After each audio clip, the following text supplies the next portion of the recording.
তুমি জান্নাতের কোন দরজা দিয়ে যেতে চাও কমেন্টে অবশ্যই জানাও। জান্নাতের 8টি দরজা আছে। প্রথম দরজা বাব আল জিকির। এই দরজা দিয়ে সেই সব মুসলমান প্রবেশ করবে যারা আল্লাহর জিকির করে।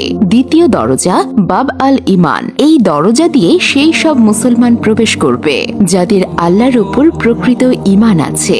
তৃতীয় দরজা বাব আল কাজিমিন। এই দরজা দিয়ে সেই সব মুসলমান প্রবেশ করবে যারা রাগকে নিয়ন্ত্রণ করতে পারে এবং অন্যদের ক্ষমা করে। চতুর্থ দরজা আল হজ। এই দরজা দিয়ে সেই সব মুসলমান প্রবেশ করবে যারা আল্লাহর সন্তুষ্টির জন্য হজ করেছে। পঞ্চম দরজা আল রায়ান। এই দরজা দিয়ে সেই সব মুসলমান প্রবেশ করবে যারা আল্লাহর জন্য রোজা রাখে। ষষ্ঠ দরজা আল সাদাকা। এই দরজা দিয়ে সেই সব মুসলমান প্রবেশ করবে যারা আল্লাহ তাআলার সন্তুষ্টির জন্য দান খয়রাত করে। সপ্তম দরজা আল জিহাদ। এই দরজা দিয়ে সেই সব মুসলমান প্রবেশ করবে যারা আল্লাহর রাস্তায় জিহাদ করে। অষ্টম দরজা আল সালাত। এই দরজা দিয়ে সেই সব মুসলমান প্রবেশ করবে যারা নামাজের ব্যাপারে নিয়মিত ছিল।